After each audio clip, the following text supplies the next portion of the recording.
이 시간 함께 보실 하나님 말씀 역대상 9장 1절부터 34절까지의 말씀입니다. 역대상 9장 1절부터 34절까지의 말씀.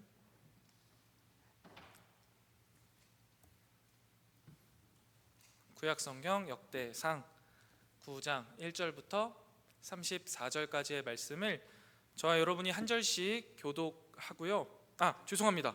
역대상 15장 1절부터 29절 말씀입니다. 죄송합니다. 역대상 15장 1절부터 29절까지의 말씀 저와 여러분이 한 절씩 교독하고 마지막 절은 함께 읽도록 하겠습니다. 역대상 15장 1절부터 29절까지의 말씀, 하나님 말씀입니다. 다윗이 다윗성에서 자기를 위하여 궁전을 세우고 또 하나님의 궤를 둘 곳을 마련하고 그것을 위하여 장막을 치고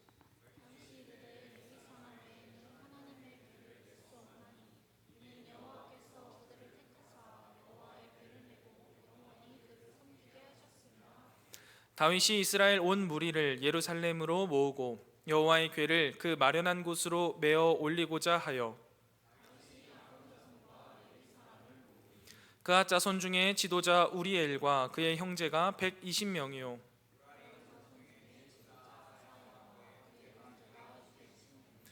게르솜 자손 중에 지도자 요엘과 그의 형제가 130명이요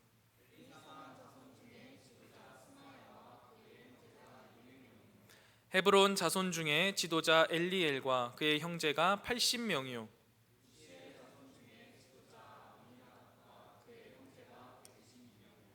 다윗이 제사장 사독과 아비아달을 부르고 또 레위 사람 우리엘과 아사야와 요엘과 스마야와 엘리엘과 암미다답을 불러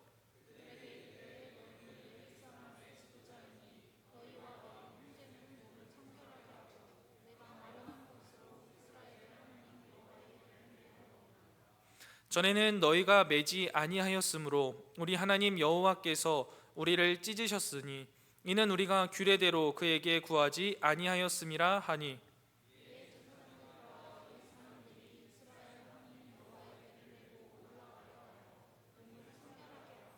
모세가 여호와의 말씀을 따라 명령한 대로 레위 자손이 채에 하나님의 궤를 꿰어 어깨에 매니라.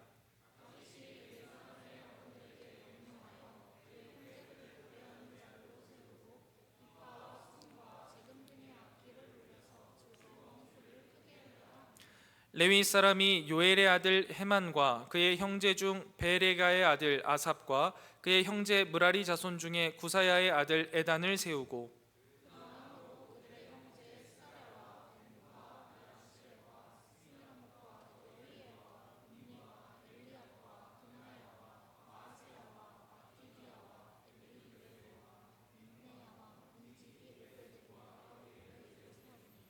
노래하는 자 헤만과 아삽과 에단은 놋재금을 크게 치는 자요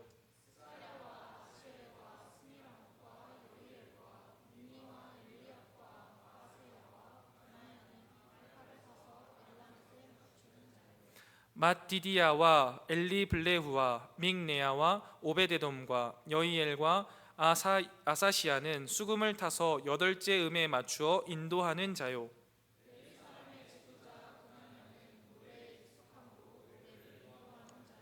베레갸와 엘가나는 궤 앞에서 문을 지키는 자요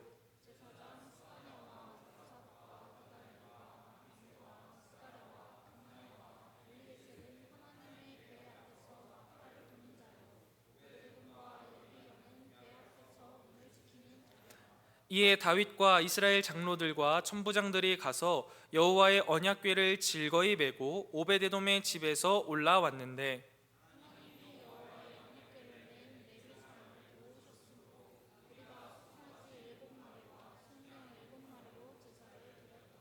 다윗과 및 궤를 맨 레위 사람과 노래하는 자와 그의 우두머리 그나냐와 모든 노래하는 자도 다 세마포 겉옷을 입었으며 다윗은 또 배 에봇을 입었고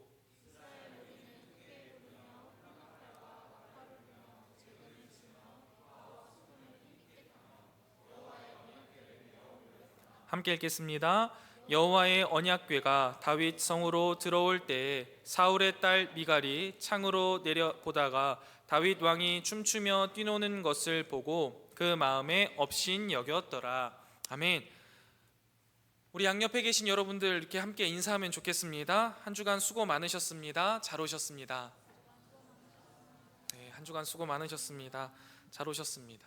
여러분 혹시 예배 시간에 분명히 앞에서는 찬양팀이 막 열정적으로 찬양을 하고 막 옆 사람들은 은혜에 막 빠져서 흠뻑 찬양하고 기도하고 있는데 나는 그 자리에 있지만 마음은 멀리 떨어져 있는 것 같은 느낌 혹시 받아보신 적 있으십니까?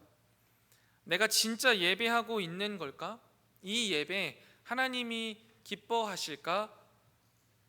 예배는 도대체 뭘까? 하나님을 진짜 사랑하고 그래서 내가 예배를 드리고 있는 게 맞나? 라는 생각을 할 때가 있으십니까? 예배의 중심에 서려고 하는데 매번 막연한 무기력 속에 빠져서 예배를 드리는 것도 아니고 안 드리는 것도 아닌 예배가 점점 나에게 기쁨이기보다는 그저 숙제가 되어버리고 삶의 중심이 아니라 그저 종교의 관습으로 변질되어 버린 상태에 계신 분이 계시다면 오늘 이 역대상 15장의 말씀을 통해서 엄청난 도전을 받고 회복하시면 좋겠습니다.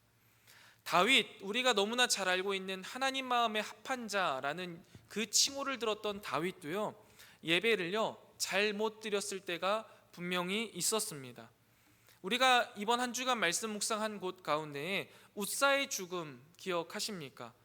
다윗이 하나님의 언약궤를 옮기려다가 레위인들이 아닌 자들을 보내서 그것도 블레셋 사람들이 이동하였던 방식 그대로 그 언약궤를 소가 끄는 수레에 몰아서 언약궤를 가져오려고 했을 때에 한 가지 사건이 발생하게 됩니다. 그 소가 실었던 수레를 막 끌고 오다가 소가 날뛰어 버린 거죠. 그래서 수레에 올려져 있었던 언약궤가 막 흔들흔들하다가 곧 떨어질 것 같은 거예요. 수레에서 떨어지면 부서지거나 망가질 수 있으니까 웃사라는 사람이 그 옆에 있다가 쏟아지지 않도록 그것을 잡았습니다.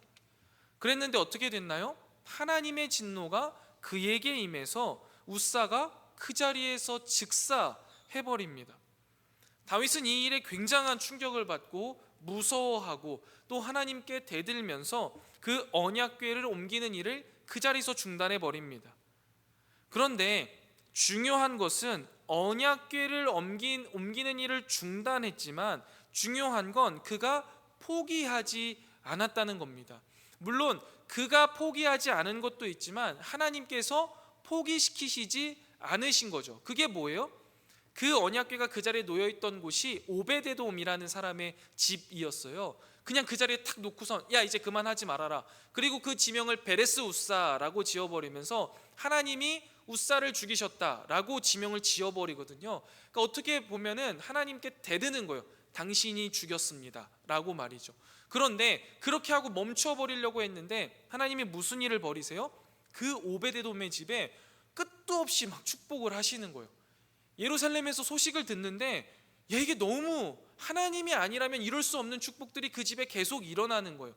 그러니까 이 다윗의 마음에 하나님이 계속 마음을 불어주시는 거죠. 하나님이 우리와 함께 하실 때 우리가 축복받는구나, 하나님이 함께 하실 때 우리가 행복할 수 있구나라는 것을 깨닫게 되는 거고, 그 마음이 점점 그러면 어떻게 해야 될까라는 고민으로 향하게 하셨습니다. 그래서 결국에는 이러한 사건을 통해서 다윗은 내가 내 방식대로 하나님을 섬기려고 했었구나라는 것을 깨닫게 됩니다. 그리고 그 시간 동안 하나님의 말씀을 통하여서 하나님이 정하신 방식대로 예배하는 법을 다시 한번 확인하고 배우고 실행해야겠다라는 생각을 합니다. 오늘 본문이 그 두 번째 시도에 대한 이야기입니다. 여러분, 여기에서 한 가지 짚고 넘어가고 싶은 건 뭐냐면 다윗이 그저 단지 언약궤를 옮기려고 하는 것에 우리가 집중하고자 함이 아닙니다. 다윗이 언약궤를 옮기려는 것은 우리에게 있어서 예배의 회복과 동일한 모습이기에 우리는 그 모습을 통하여서 우리의 예배의 회복은 어떻게 이루어지는가를 살펴보기를 원합니다. 예배의 실패, 그리고 그로 인하였던 하나님의 징계로 인한 두려움 이후에 다시 예배를 회복해서 다윗 자신의 삶뿐만 아니라 이스라엘 삶을 하나님 중심으로 변화시켜가는, 예배를 다시 한번 처음부터 회복시키는 이 다윗의 모습을 바라보기 원하는 거죠. 저는 이 본문을 통해서 중요한 질문들 몇 가지를 우리가 해야 된다고 생각합니다. 가장 첫 번째, 나는 예배를 어떤 방식으로 드리고 있는가? 내 예배에는 정말 하나님이 중심이신가를 한번 질문해 봐야 될 것 같습니다. 혹시 내 예배에는 내가 만든 편안한 방식에 너무 익숙해진 부분은 없는가? 내 안에 하나님을 향한 사랑과 기쁨이 가득한가를 한번 질문하고 찾아봤으면 좋겠습니다. 우리 시대는 빠르게 돌아갑니다. 그리고 감정은 강렬하고 콘텐츠는 굉장히 넘쳐납니다. 그런데 정작 하나님이 기뻐하시는 거룩한 예배는요, 찾아보기가 어렵습니다. 이 예배를 누가 회복해야 합니까? 우리가 회복해야 하는 겁니다. 내가 회복해야 하는 것이죠. 예배의 원형, 질서, 경외감, 이 예배 안에서 누려주는 감당할 수 없는 이 기쁨들이 우리 가운데 회복되어야 한다는 것이죠. 여러분 한번 여러분 스스로에게 한번 생각해 보세요. 최근에 가장 하나님이 기뻐하시는 예배였다, 정말 하나님이 이 예배 가운데 임재하셨다라는 것들을 떠올릴 법한 예배가 여러분들에게 있으십니까? 이 예배를 회복해야 합니다. 오늘 본문이 역대상 15장에서 다윗은 우리에게 그 방법을 보여줍니다. 하나님의 말씀에 따라 레위인들이 언약궤를 운반하도록 명령합니다. 그리고 하나님의 말씀을 따라서 레위인들은 스스로를 성결하게 합니다. 또 하나님의 말씀을 따라 음악과 찬양을 준비하고 공동체가 모두 그 예배 가운데에 함께 합니다. 그리고 그 가운데 다윗 왕은요, 왕이라는 체면도 내려놓고 겸손히 춤추며 기뻐할 수 있었고, 다윗 왕만 기뻐했던 게 아니라 그 예배를 함께하고 있는 레위인들을 비롯한 모든 이스라엘 백성들이 기뻐하는 예배를 드릴 수 있었습니다. 그래서 저는 오늘 설교를 통해 세 가지를 함께 살펴보려고 합니다. 첫 번째, 왜 우리는 하나님 말씀에 근거한 바른 예배를 드려야 하는가? 두 번째, 하나님의 말씀에 근거한 바른 예배가 도대체 무엇인가? 그리고 그것은 우리에게 어떠한 유익이 있는가? 그리고 마지막 세 번째, 참된 공동체의 기쁨은 왜 예배에서만 오는가를 살펴보려고 합니다. 여러분, 이 세 가지의 질문은 단지 주일 예배 시간뿐만이 아니라 우리 삶 전체를 향한 도전입니다. 예배는 회복되어져야 하고 하나님의 말씀대로 새로워져야만 합니다. 오늘 다윗과 함께 우리의 예배를 다시 처음부터 한번 시작하고 그 안에서 참된 기쁨을 누릴 수 있는 우리 카리스가 되었으면 좋겠습니다. 혹시 방송실 가능하시면 2층에 에어컨을 좀 꺼주시면 될 것 같은데요. 네, 좀 꺼주세요. 여기 다들 너무 추워해요.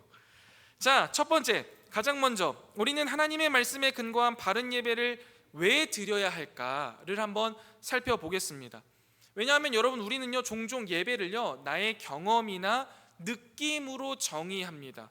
내 마음이 뜨거웠는지, 감동을 받았는지, 어떤 분위기였는지가 굉장히 중요하게 느껴져요. 그걸 통해서 오늘 예배 좋았네, 예배 좋지 않았네, 은혜 받았다, 은혜 없다, 이런 이야기들을 합니다. 물론 개인적인 경험이나 느낌이 중요하지 않다라는 건 아닙니다. 하지만 문제는 뭐예요? 이것으로 예배를 정의하려 한다는 거예요. 여러분, 예배를 정의하는 기준이 나의 경험이나 느낌이라고 한다면 그 예배는요 나의 기준으로 만들어진 나를 위한 예배일 뿐입니다. 맞지 않습니까? 오늘 본문에도요 다윗이요 바로 그런 실수를 범하고 있는 거예요. 역대상 15장은요 과거의 실패를 딛고 다시 예배를 회복하는 장면이거든요. 이전 장에서 다윗은 하나님의 임재를 상징하는 언약궤를 예루살렘으로 옮기려고 막 옮기다가 우사의 죽음을 경험합니다. 언뜻 보기에는요 이해가 잘 되지 않아요. 다윗이 언약궤를 예루살렘으로 가져오겠다는 게 무슨 그리도 큰 죄란 말입니까? 그리고 흔들리는 그 언약궤를 잡아서 떨어지지 않게 한 우사는 무슨 죄가 있어서 하나님이 이렇게 하셔야만 했습니까? 라는 질문이 드러난다는 거죠. 여러분, 왜 그럴 수밖에 없었느냐? 그 이유는 단순합니다. 하나님이 정하신 방식대로 예배하지 않는 것이기 때문이에요. 언약궤는요, 사람의 편의에 따라 운반하는 물건이 아닙니다. 하나님의 말씀은 레위인만이 이 언약궤를 어깨에 메고 운반할 수 있도록 명령하고 계세요. 다윗은 그것을 무시한 거죠. 그냥 과거에도 그렇게 했으니까, 블레셋 사람들이지만 그렇게 했으니까, 또 그렇게 왔으니까, 블레셋에서 예루살렘으로 보낼 때 그렇게 보냈거든요. 그러니까 그대로 그냥 하면 되는 것 아니냐라는 생각을 한 거죠. 겉으로 보면 합리적입니다. 편리하죠. 그러나 하나님이 원하시는 방식, 하나님이 기뻐하시는 방식은 아니었습니다. 이것을 다윗이 나중에 깨달아요. 그렇게 하면 안 되는구나 라는 것을요. 그게 15장 13절 말씀인데요, 우리 한번 같이 읽어보겠습니다. 역대상 15장 13절 말씀 함께 읽겠습니다. 시작. 전에는 너희가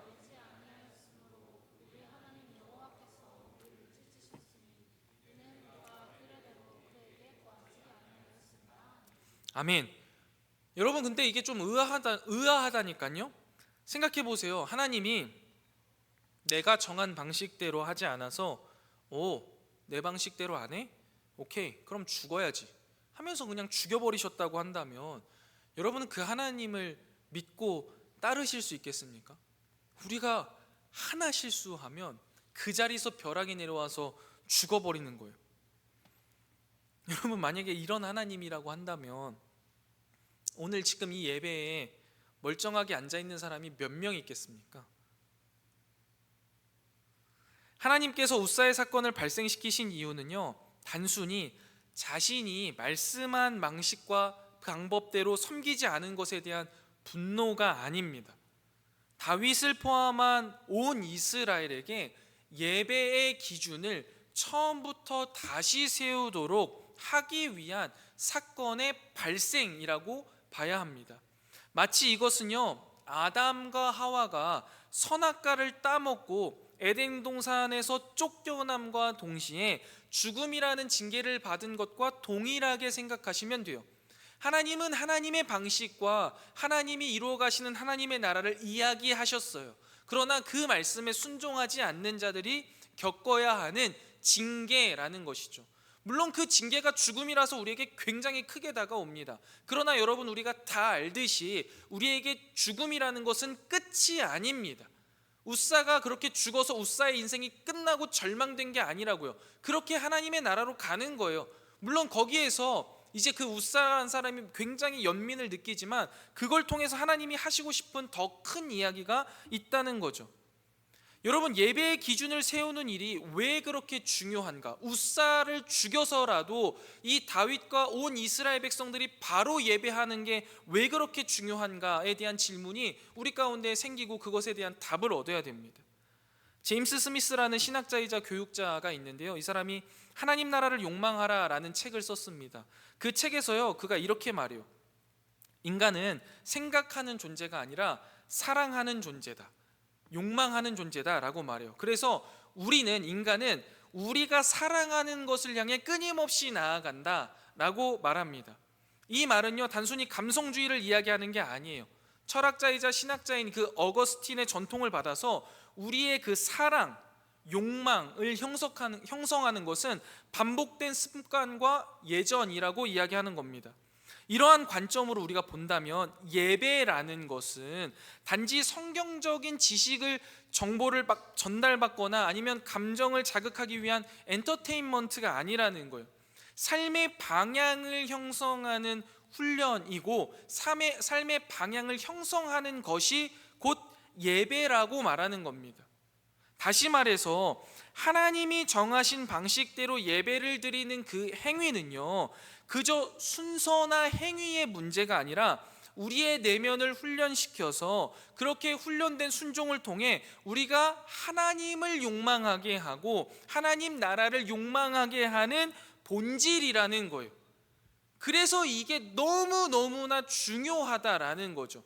하나님은 그것을 보여주고 싶으셨던 거예요. 정리하자면 여러분, 예배는 단순히 1시간 성경에 기록된 순서를 따라서 진행하는 행사가 아니라는 거예요. 하나님이 정하신 방법과 순서를 따라서 나의 내면을 훈련하고 우리의 욕망이 하나님에게로, 우리의 욕망이 하나님 나라를 향하도록 이끄는 것, 그래서 하나님 나라를 열망하게 하는 본질적인 게 이 예배라는 거예요. 그렇기 때문에 여러분, 하나님은 하나님 말씀에 근거한 바른 예배를 드리지 않는 이 다윗의 예배, 이스라엘의 예배를 그냥 두고 보실 수가 없는 겁니다. 그냥 그렇게 두고 보면 웃사 하나 죽어서 끝날 일이 아니라 이스라엘 백성 전체가 하나님 앞에 무너질 수밖에 없기 때문에 하나님은 그렇게 하셨던 거죠. 다윗의 첫 시도는 진심이었습니다. 마음이 있었어요. 하지만 그 안에 하나님의 말씀, 하나님의 뜻이 없었습니다. 그렇게 드리는 예배는 결국에는요, 다윗의 욕망대로 드리는 예배예요. 다윗의 예배가 되는 거죠. 다윗을 욕망하게 되는 거고 다윗의 나라를 욕망하게 만드는 것이 되어버리니까 하나님은 그것을 그렇게 보고 내버려 둘 수가 없었던 겁니다. 그렇게 내버려 둔 왕이 뭐예요? 사울 왕입니다. 사울 왕은 그렇게 걸어갔어요. 하나님께 묻지 않죠. 하나님의 뜻대로 살아갈 생각이 전혀 없이 하나님을 이용하여서 내 권력을 지키고 내 나라를 지키면 되는 사람이었어요. 그래서 그가 들고 나간 게 뭐예요? 그게 언약궤예요. 하나님이 나와 함께 하신다면 이 전쟁에 승리할 수 있겠구나. 그러면 하나님 가져와, 나하고 같이 한번 전쟁을 치르자 해서 들고 나왔다가 뺏겼던 언약궤를 지금 다윗이 갖고 오고 있는 거거든요. 그러니까 이스라엘에게 지금 이 순간은요, 너무나 중요한 순간인 거예요. 그저 이걸 덜컹거리는 수레에 싣고 온 게 그렇게 잘못됐어요? 인간 한 명의 목숨보다 중요합니까? 라고 말할 수 있는 문제가 아니라는 거죠. 그런데 여러분, 더 나아가서 우리도 마찬가지예요. 여러분, 우리가 지금 드리는 예배가 왜 공허하게 느껴집니까? 왜 우리의 인생 가운데 내가 무엇을 해야 할지, 왜 내 인생 가운데 하나님의 기쁨이 넘치지 않고, 왜 끊임없이 내 삶 속에 문제가 생기는 것 같고 슬프고 힘들게만 할까? 여러분, 그게 왜 그럴까요? 예배의 본질을 놓치기 때문이에요. 예배는요, 내가 하나님의 말씀에 순종함으로써 내 존재를 다시 한번 정렬하는 시간이에요. 하지만 말씀에 기초하지 않는 예배는요, 결국 사람 중심의 자기 만족이 되어버린다고요. 아무런 의미가 없는 게 아니에요. 도리어 나를 자꾸만 반대편의 욕망을 하게 만드는 거예요. 우리는 말씀에 기초하지 않는 예배를 스스로 만들어드리면서 그 문제와 원인을 교회의 예배의 형식에서 찾으려고 하거나 아니면 예배에 대해서 쉽게 불평불만함으로써 그냥 해소해버립니다. 예배가 너무 딱딱해요. 너무 길어요. 너무 짧아요. 지루해요. 설교가 안 들려요. 찬양이 너무 이상해요. 여러분, 그러나 이렇게 느껴질 때 우리는 스스로에게 질문을 던져야 되는 거예요. 나는 말씀에 근거한 순종을 이 예배 가운데 하고 있는가? 나는 이 예배를 통해서 하나님을 더욱 사랑하기를 원하는가? 그래서 하나님을 더욱 사랑하게 되었는가? 여러분, 말씀에 순종하는 예배는요, 내 감정이나 내 생각이 먼저가 아닙니다. 하나님의 뜻이 먼저예요. 그래서 불편합니다. 그러나 바로 그 지점에서 우리의 예배를 통해서 우리가 훈련되는 거예요. 그리고 우리의 욕망이 하나님의 나라를 향하게 되는 거죠. 아무런 불편이 없고 너무나 편하고 너무나 행복한 예배라고 한다면요, 뭔가가 잘못된 거예요. 예배는 내가 편하고 내가 만족하기 위해서 드리는 것이 아니기 때문이죠. 하나님을 더욱더 사랑하기 위해서 내가 훈련받는 시간, 나를 조율하는 시간인데 어떻게 너무나 편하고 기쁠 수 있겠습니까? 자, 카리스 여러분, 이제 처음 질문으로 돌아가 보는 겁니다. 왜 우리는 하나님 말씀에 근거한 바른 예배를 드려야 하는 것이에요? 예배가 우리의 욕망을 만들기 때문입니다. 우리의 사랑이 하나님께로 향하게 하기 때문이에요. 예배는 단순히 하나님이 알려주신 어떤 형식과 절차를 따라서 우리가 시간을 때우는 게 아니라는 거예요. 지금 이 시간도 하나님은 우리를 하나님께 향하게 만들기 위하여서 이 자리에 불러주신 거예요. 하나님의 나라를 열망하게 하는 본질이 이 예배이기 때문입니다. 하나님 말씀에 근거한 바른 예배를 드리지 못하면 우리의 예배에 아무리 좋은 의도나 뭉클한 감동이 있을지라도요, 그것은 결국 인간의 나라, 이 땅의 나라를 열망하게 할 것입니다. 그러나 하나님 말씀에 근거한 예배를 드린다면 우리의 욕망이, 우리의 사랑이 더욱 하나님을 향하게 될 거고 하나님 나라를 더욱 열망하게 된다라는 것이죠. 하나님 말씀에 근거한 바른 예배를 드림으로써 하나님을 더욱더 사랑하고 하나님 나라를 욕망하는 우리 카리스 여러분들 되시기를 주님의 이름으로 축원드립니다. 자, 다음으로 그렇다면 하나님 말씀에 근거한 바른 예배가 우리에게 가져오는 기쁨에 대해서, 도구로 바른 예배가 구체적으로 무엇인지 한번 살펴보도록 하겠습니다. 우리는 보통 하나님의 말씀에 근거한 예배를 드려야겠다라고 생각해서 그동안 내가 들었던 말씀들과 또 성경에 있는 지식들을 막 모아보면 매우 딱딱하고 힘들 것 같은 생각이 듭니다. 물론 처음 하나님 말씀에 근거한 예배를 드리게 되면요, 매우 딱딱하고 힘들게 느껴지는 것이 당연할 거예요. 그러나 우리가 하나님 말씀 가운데에서 그 하나님이 말씀하신 형식과 질서를 따라서 예배를 드림으로써 그 안에서 일어나는 일이 뭐라고요? 하나님을 더 사랑하게 되고 하나님의 나라를 더 열망하게 됩니다. 마치 홍어회나 청국장 같다고 비교하면 좋을까요? 처음에는 이걸 왜 먹어? 하지만 먹다 보면 그 맛에 매료되잖아요. 처음에는 딱딱하고 힘들기만 합니다. 그런데 그 예배를 드리면서 그 안에 하나하나 담긴 하나님의 그 관심과 사랑을 조금씩 맛보게 되고 그 맛이 어떠한 건지 느끼고 누리게 되면요, 조금씩 점점 더 하나님을 사랑하게 되고 예배를 사모하게 됩니다.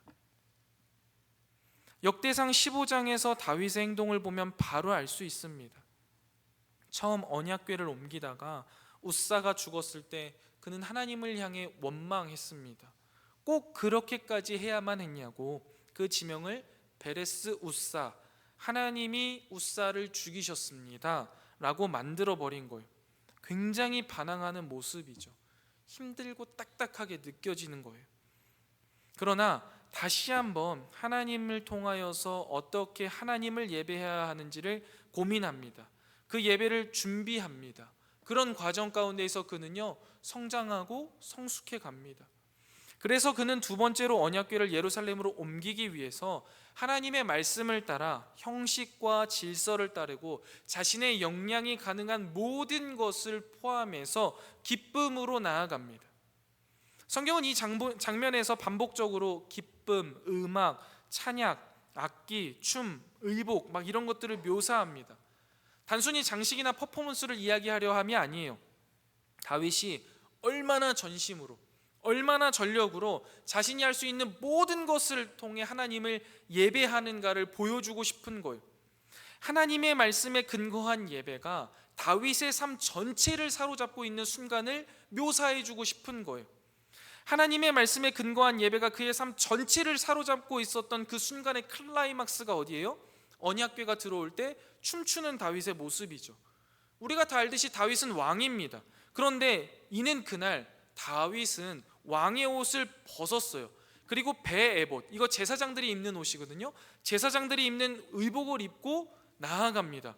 그리고 언약궤가 들어올 때요, 기뻐서 춤을 춥니다. 이거는 레위인들이 추는 춤에 동참했던 거예요. 자신이 왕으로서 지켜야 하는 왕의 위엄은요, 생각하지 않는 겁니다. 하나님을 사랑하는 것만 생각이 나고 내가 하나님께 해드릴 수 있는 그 모든 것을 하고 싶은 거예요. 그래서 그렇게 하는 거죠. 여러분 한번 생각해 보세요. 사랑은요, 여러분, 사랑만 가능하게 합니다. 내가 사랑할 때 그 외의 것은 어떠한 의미도 주지 못합니다. 여러분 사랑하시는 분들이나 사랑해 보신 분들은 아실 거예요. 사랑할 때 다른 게 물어오면 그건 사랑 아니에요. 내가 뭔가 필요한 것을 얻어내려고 하는 거죠. 그런데 진짜 사랑을 하면요, 그 사람 외에는 다른 어떠한 것이 나에게 그 어떤 의미도 주지 못하잖아요. 마찬가지예요. 다윗에게는요, 지금 하나님 외에는 그 어떤 것도 의미를 주지 못하는 거예요. 심지어 그게 내가 왕이라는 체면까지도요. 그래서 하나님을 예배할 때 그 안에서 감당할 수 없는 기쁨이 터져 나오는 거고 그 안에서 그 기쁨을 누렸던 겁니다. 여러분, 이 기쁨이 바로 말씀에 근거한 삶의 예배가 우리에게 주는 가장 귀한 것입니다. 상황이 바뀌지 않았어요.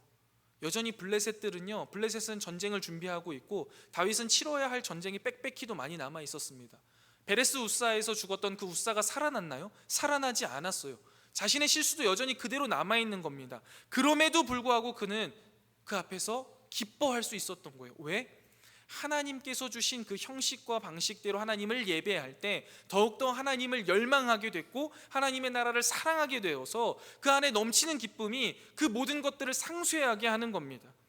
다윗은 왕이었지만 예배 앞에서 그는 하나님 앞에 무릎을 꿇어요. 춤을 춥니다. 얼굴을 붉히며 땀을 뻘뻘 흘리면서 모든 백성과 함께 하나님을 찬양하는 데까지 나아갑니다.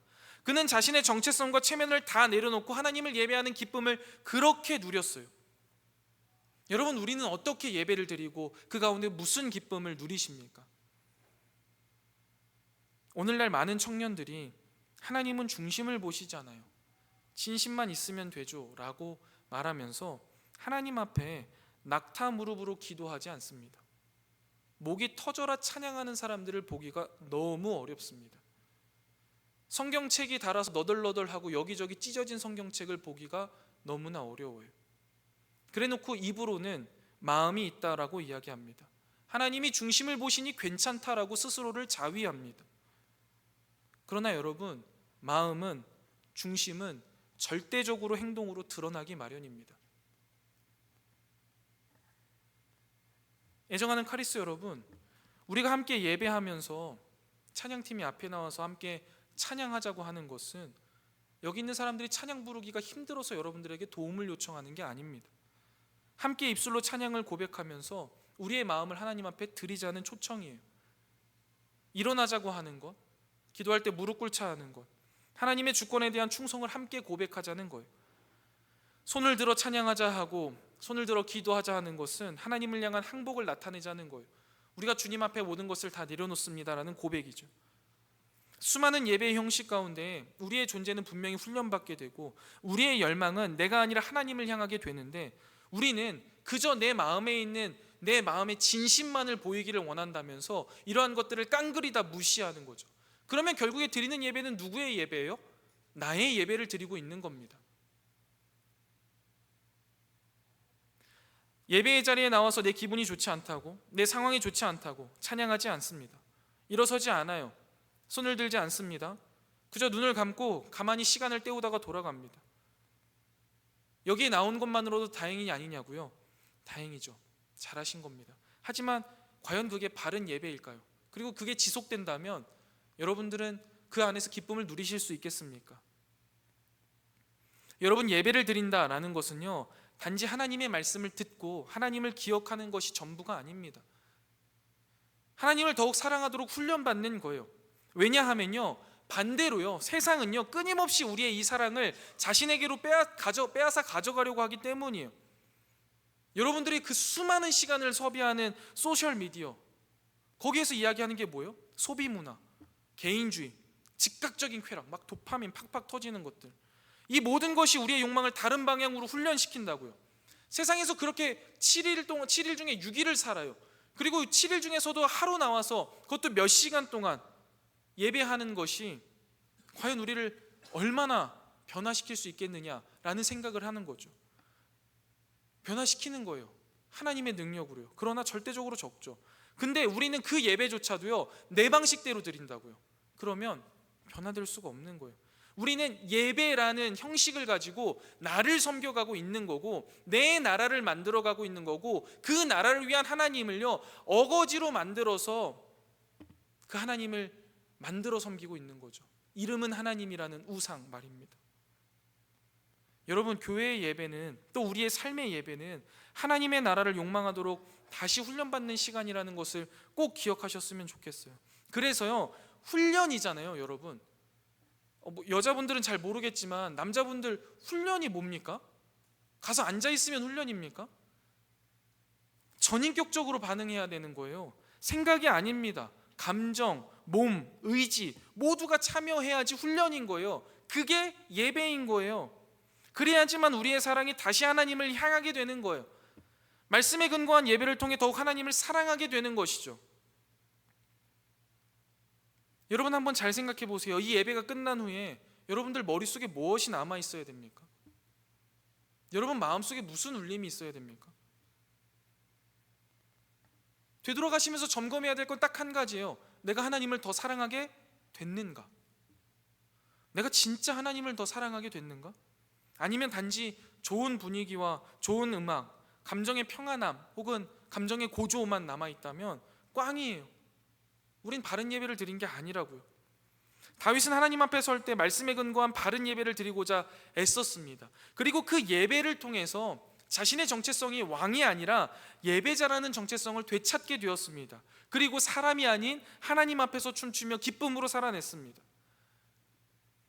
저는 우리 카리스 여러분들도 하나님 앞에 춤출 수 있어야 된다고 생각합니다.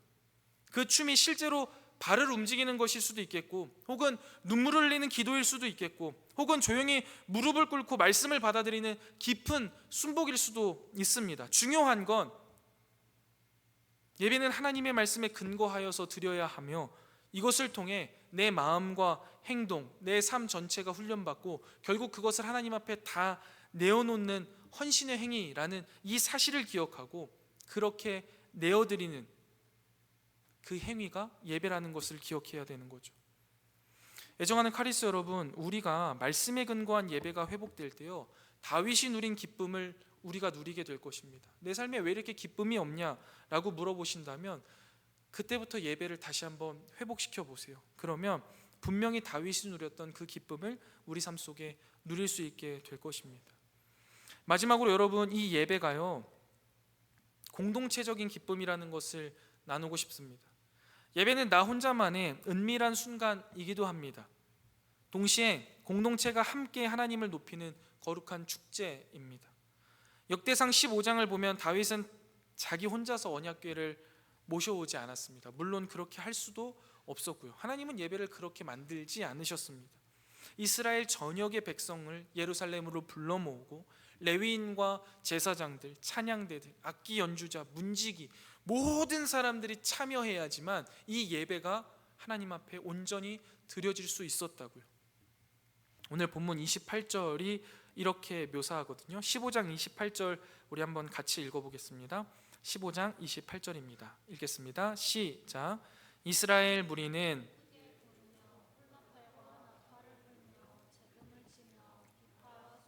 힘있게 타며 여호와의 언약궤를 내어 올렸더라. 아멘. 여러분, 이것을 누가 이사행렬이라고 보겠습니까? 이게 예배거든요.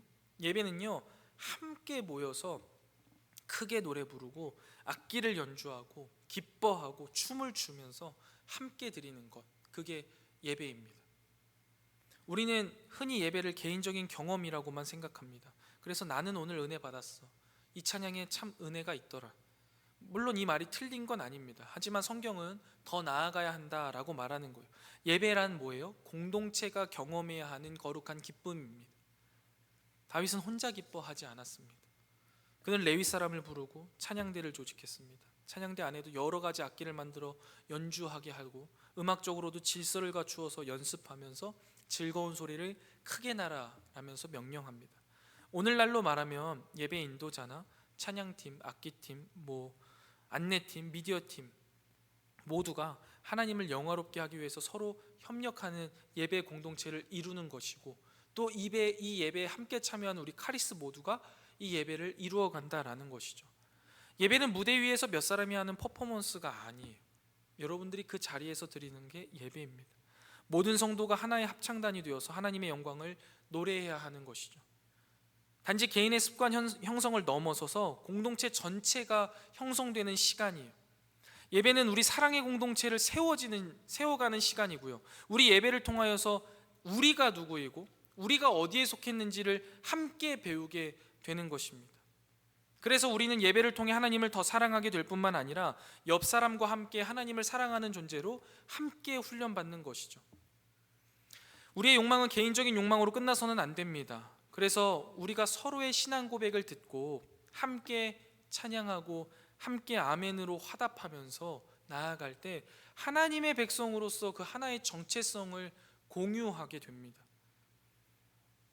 여러분들 이제 신방을 이렇게 하다 보면은요, 많은 지체들이 그런 이야기들을 해요. 자신들이 이제 신앙의 고백들을 한단 말이에요. 그러면 그 고백을 듣고 있으면요, 마음이 뭉클합니다. 아, 열심히 살아가고 있구나. 아, 여기서도 이렇게 최선을 다하고 있구나 하면서, 아, 나만 그런 게 아니구나, 너도 힘들구나 하면서 같이 그게 힘이 된다는 거예요. 그러면서 하나의 정체성을 공유하게 돼요. 아, 하나님 나라 백성이 사는 인생이 다 그렇구나.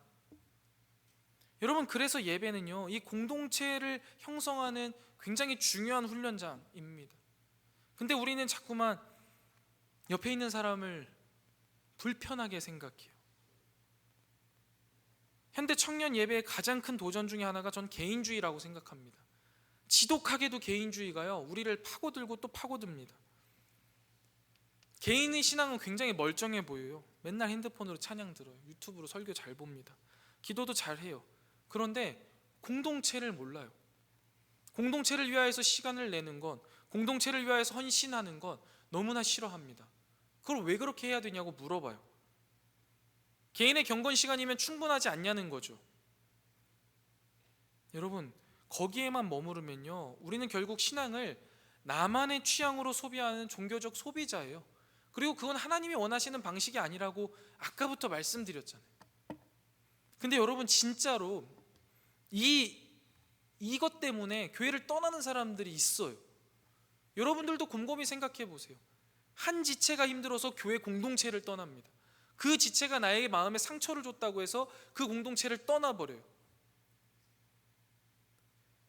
여러분, 우리가 공동체로서 함께 세워져 간다라는 것을 생각한다면 우리가 서로 세워가고 아픔을 보듬어가고 다시 한번 일으켜가고 하는 것들이 우리 가운데 있어야 되는 것 아닙니까?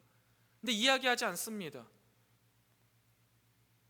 그냥 나는 아프고 여기는 싫고 그냥 떠나는 것으로 끝내버리는 거죠. 하나님이 원하시는 공동체 예배는 그와 다릅니다. 우리는 누군가의 고백을 들으면 나도 아멘을 해야 되는 거고, 누군가의 눈물과 기도를 보면 나도 울어야 되는 거고, 누군가의 고통과 아픔을 통하여서 나도 그 고통을 그대로 감내하고 내가 도울 수 있는 최선을 다해서 도와가면서 하나님의 나라를 이루어갈 때 우리의 공동체 예배가 회복되어지고 그 안에서 하나님께서 주시는 기쁨을 맛보는 거고, 그게 하나님의 나라인데 우리는 끊임없이 자꾸만 내가, 나, 불편함, 어려움, 귀찮음에 너무나 집중해요. 여러분, 하나님은 내가 아닌 우리가 예배하길 원하신다는 사실을 분명히 기억하셨으면 좋겠어요. 내가 먼저 서야죠? 아닙니다. 우리가 서야 되는 겁니다. 하나님, 내가 먼저 어떻게 해야 되는 거 아닙니까? 아닙니다. 우리가 설 때 내가 서는 거예요. 자꾸만 그 순서를 바꾸어 가는 거죠. 여러분, 하나님께서 우리에게 말씀하실 때 너희는 내 백성이 되리라 라고 말씀하시잖아요. 너희입니다. 너는 내 백성이 되리라 라고 말씀하시지 않았다고요. 하나님의 나라는 혼자만의 영역이 아니라 함께 형성되고 함께 누리는 기쁨의 공동체가 되어야만 합니다. 그래야 우리 안에서 그 기쁨이 넘쳐갈 수 있어요. 오늘 본문 마지막 29절을 보면요, 이 예배의 태도에 완전 정반대를 가진 두 인물이 등장하죠. 다윗은 온 힘을 다해 춤을 추며 하나님을 향한 사랑을 표현합니다. 그런데 미갈은 뭐예요? 창문 너머로 보면서 그를 비웃습니다. 업신여겼다라고 표현하죠. 여러분, 미갈이 다윗의 춤을 비웃은 겁니까? 야, 춤 되게 못 추네, 이게 아니잖아요. 저게 뭐야? 저게 뭐야? 라는 거예요. 왜 저게 뭐야일까요? 잘 보세요, 여러분. 미갈은 지금 어디에 있습니까? 자기 방에 있어요. 자기 방에서 창문 너머로 보고 있는 거예요. 모든 이스라엘 백성들이 함께 예배하는 자리에서 떨어져 나와서 창문 밖에서 예배라고 하는 것들을 보면서 평가하는 거예요. 왜 그러고 있는 거예요? 모르겠어요. 그러나 지독히 개인주의적인 거죠. 그러니까 어떻게 해석이 되는 거예요? 왕이 채통도 없이, 여러분, 왕이 채통도 없이 춤추고 있는 겁니까? 내가 지금 그렇게 춤추지 못하는 게 안타까워야 되는 거 아니에요? 하나님의 임재가 우리 가운데 임하는 게 얼마나 기쁜데 저렇게 춤추지 못하는 내 기쁨이 없음을 한탄해야 되는데 오히려 다윗을 업신여깁니다. 여러분, 이 두 인물을 통해서 우리 스스로를 한번 체크해 봤으면 좋겠어요. 우리는 어떤 예배자입니까? 아니면 어떤 예배자가 되고 싶으십니까? 예배라는 건 하나님의 임재 앞에서 공동체가 함께 기뻐하는 시간이에요. 우리 모두가 한 마음 한 목소리로 온몸으로 하나님을 찬양할 때 그 예배는요, 천국의 예고편이 될 것입니다. 저는 우리 카리스 예배가 이 천국의 예고편이 되었으면 좋겠습니다. 단 한 사람도 창가에서 예배를 보지 않았으면 좋겠어요. 우리 공동체 안으로 들어와서 우리가 모두가 함께 덩실덩실 춤추면서 하나님을 예배하는 기쁨이 있는 예배가 회복되었으면 좋겠습니다. 말씀을 정리해 보겠습니다. 여러분, 예배를 회복하는 건 쉽지 않은 일입니다. 우리는 익숙함에 안주하는 것을 좋아해요. 그리고 또 실패해서 주저앉아 있는 것도 참 편해합니다. 그리고 예배를 나의 감정적 경험으로만 가두어 버리려고 하는 습성도 있어요. 하지만 오늘 다윗은 우리에게 분명히 말하는 겁니다. 예배에 실패했다면 하나님 말씀 위에서 다시 시작해야 된다. 아니, 시작하면 된다. 우사의 죽음 이후에 다윗은 주저앉아 있지 않았습니다. 또한 그는 예배의 실패를 합리화하거나 감추려고 하지도 않았어요. 철저하게 인정하고 하나님의 말씀대로 다시 시작했습니다. 예배는요, 내가 드리고 싶은 방식으로 드리는 게 아니라는 것을 분명히 하셔야 됩니다. 예배는 하나님이 받기를 원하시는 방식으로 드려야만 합니다. 그리고 그 방식은 성경을 통해서 우리에게 분명히 주어졌습니다. 물론 과거의 제사 제도를 보자는 게 아닙니다. 그 마음과 본질을 봐야 되는 건 분명합니다. 그렇기 때문에 말씀을 끊임없이 읽어야 되는 거죠. 말씀 가운데 하나님이 원하시는 예배가 무엇인지 고민해야 됩니다. 그리고 실제로 드려야 되는 거죠. 예배는 단지 찬양 몇 곡 부르고 말씀 듣고 기도하는 시간이 아니에요. 하나님의 임재를 인정하고 그 앞에 나의 삶의 전체를 드리는 고백이죠. 하나님을 더 사랑하게 되는 시간, 하나님 나라를 더 열망하게 되는 시간이어야만 합니다. 그리고 내가 아니라 우리가 함께 그렇게 예배해야 되는 시간인 거죠. 우리의 예배는 다시 한번 회복되어야만 합니다. 그래서 더욱 예배해야만 하는 거죠. 왜냐하면 예배는 완벽한 사람이 드리는 게 아니라 다시 시작하려는 사람들에게 열려있는 은혜의 자리이기 때문입니다. 다윗도 실패했습니다. 하지만 그는 그 실패 속에서 하나님을 더 깊이 알게 되었고, 그 실패가 오히려 더 그 예배를 순전하고 거룩하게 만들었습니다. 사랑하는 카리스 여러분, 다시 처음부터 우리의 예배를 세워가면 좋겠습니다. 하나님을 더 사랑하게 되고 하나님 나라를 더 욕망하게 되고 그 안에서 공동체가 누리는 기쁨을 누릴 수 있는 이 예배를 회복해가는 저와 여러분들 되시기를 주님의 이름으로 간절히 축원드립니다. 우리 이 시간 다시 한번 찬양하고 우리 기도의 자리로 나아가도록 하겠습니다.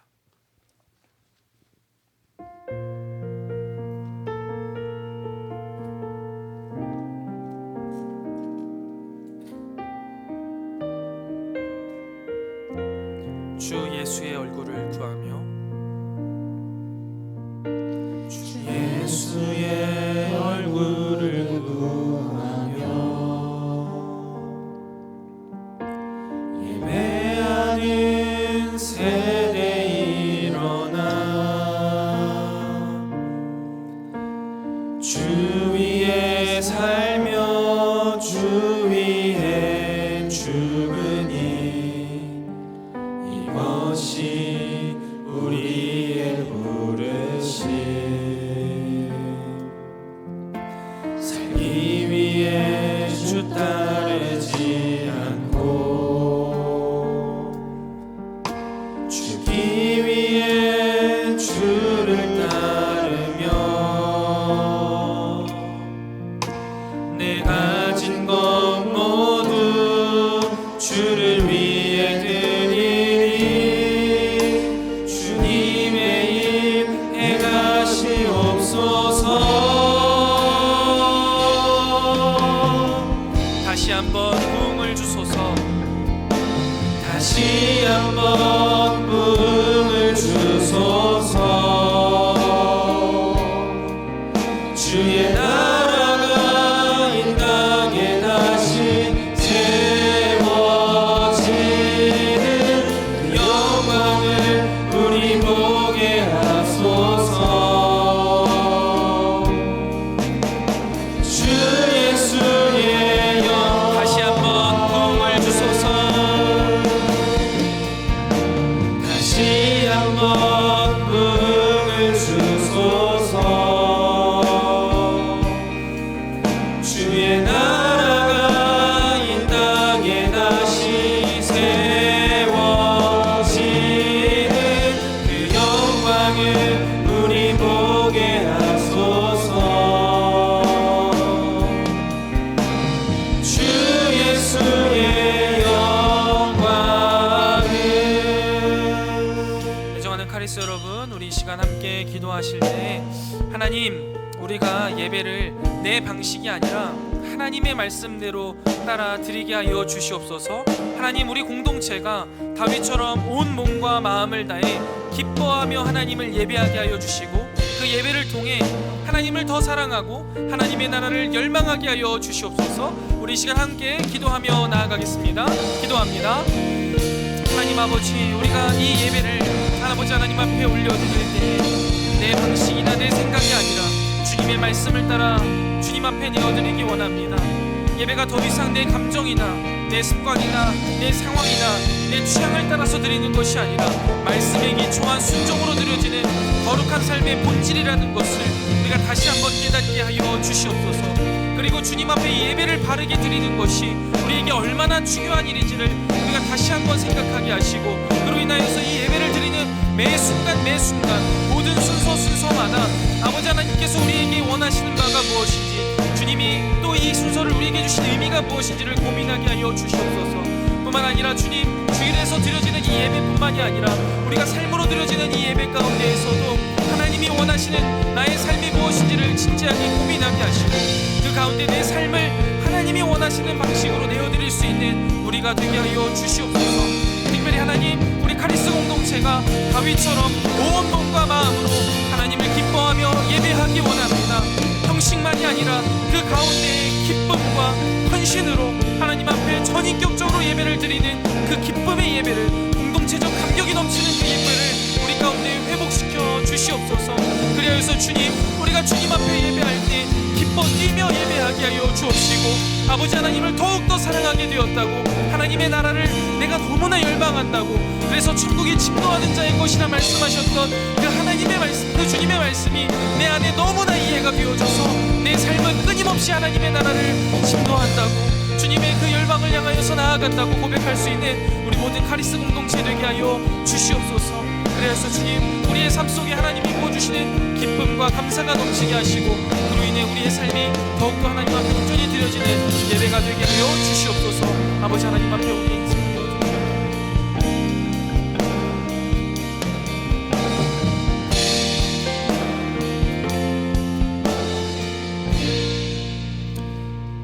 하나님, 분주하고 바쁜 일상 속에서 믿음으로 살아가도록 우리를 지켜주시다가 우리에게 은혜 주시려 귀한 예배의 자리에 불러주시니 참 감사합니다.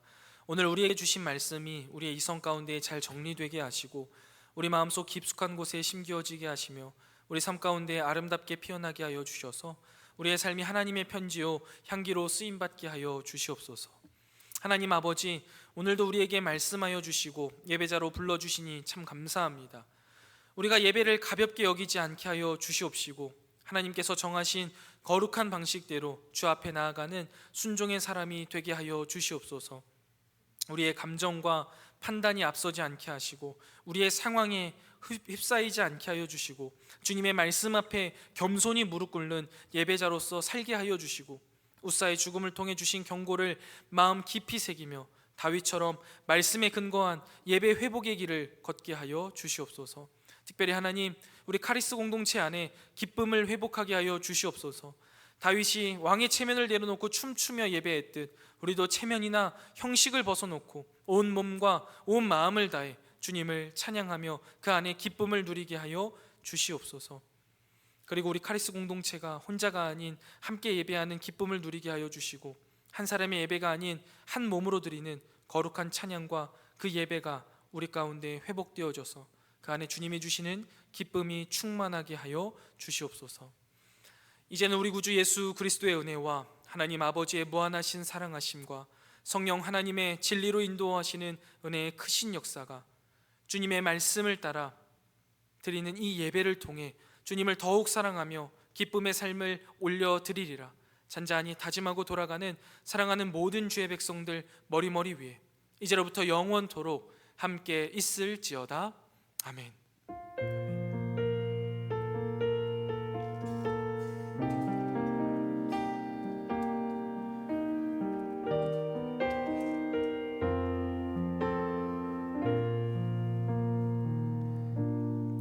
예배 마쳤습니다. 감사합니다. 광고 진행하도록 하겠습니다.